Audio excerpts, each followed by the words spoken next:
We are above 7,000 feet in Colorado Springs, and for roofers, you know what that means here in El Paso County.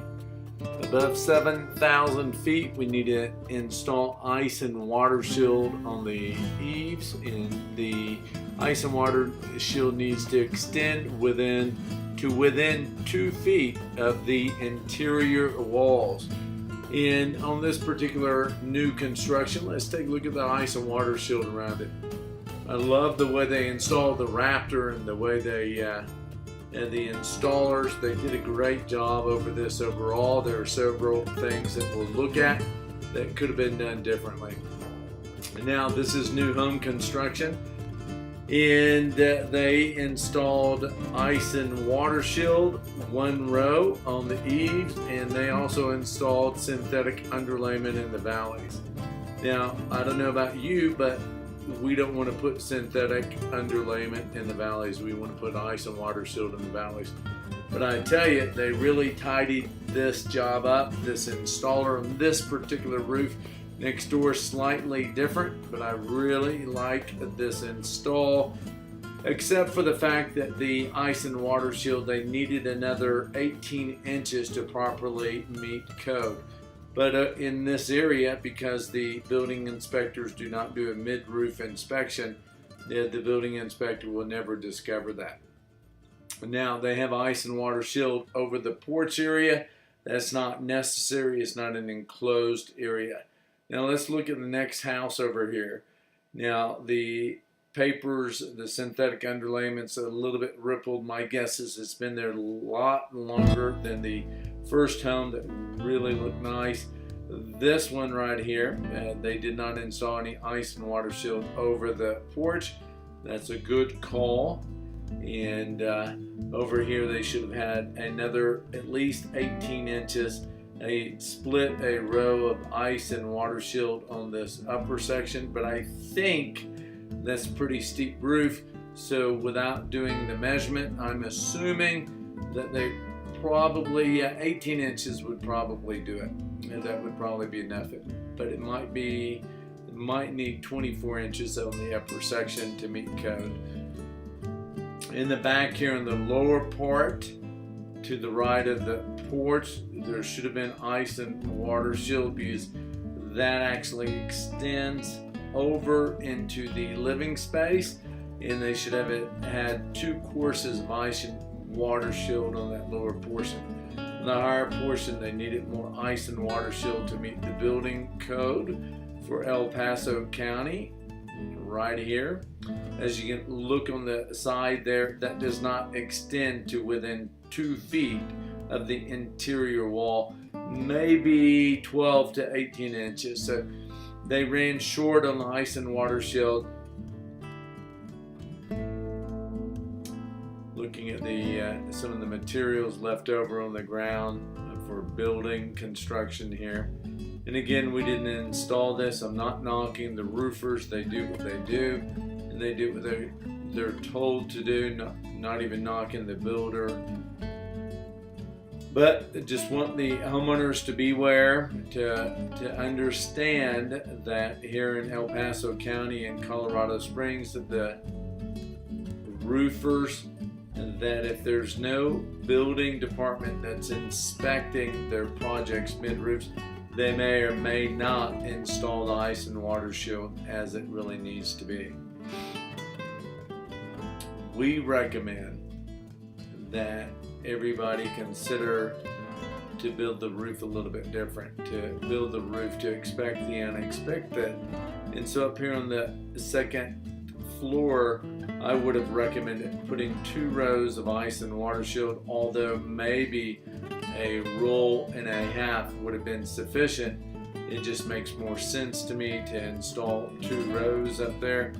We're in a snow environment, a snow climate, and I know that this particular area here in Monument, that it'll melt relatively quickly. It's not in the trees, so that wouldn't be too big of an issue on that. Let's go take a look at this home, but I still nevertheless would recommend 2 rows. Every home that we've installed in Monument, we put 2 rows of ice and water shield. You can look over here on this, 1 row of ice and water shield, that does not extend to 24 inches to the from the interior wall.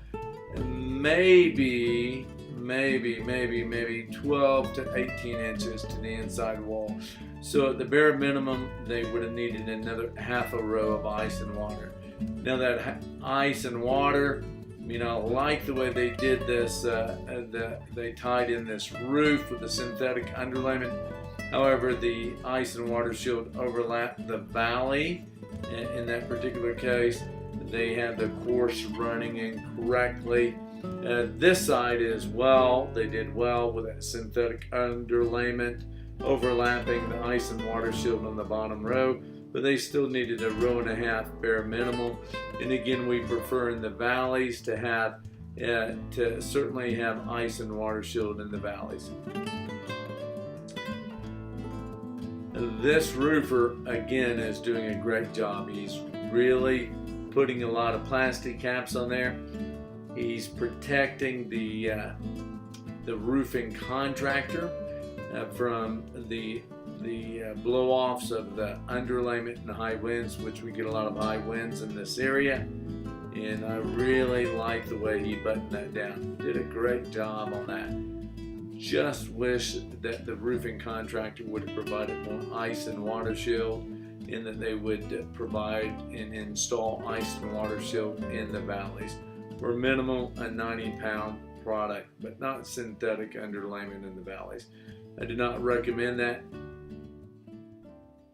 Just when we build a roof, we just want to expect the unexpected. Don't want to build it to the minimal code. And I've never installed synthetic underlayment in the valleys. Quite frankly, I don't even know if that's code. I don't know.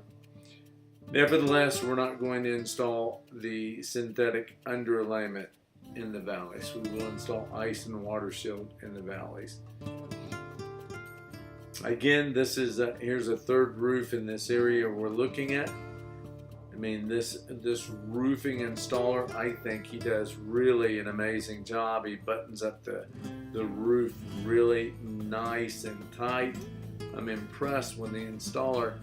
Again, it would have been important to me to have installed a row and a half minimal, but probably I think it would require 2 rows. I'd have to get over there and do a little math to make sure, but probably closer to 2 rows it is needed in order to make these roofs really watertight and to be safe during the snow and ice damming that occurs up here during the winter.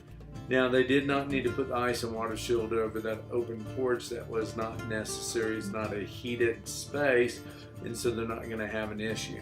But over here, the overhangs are they're about 12 inches, and they have a 3-foot piece of ice and water shield.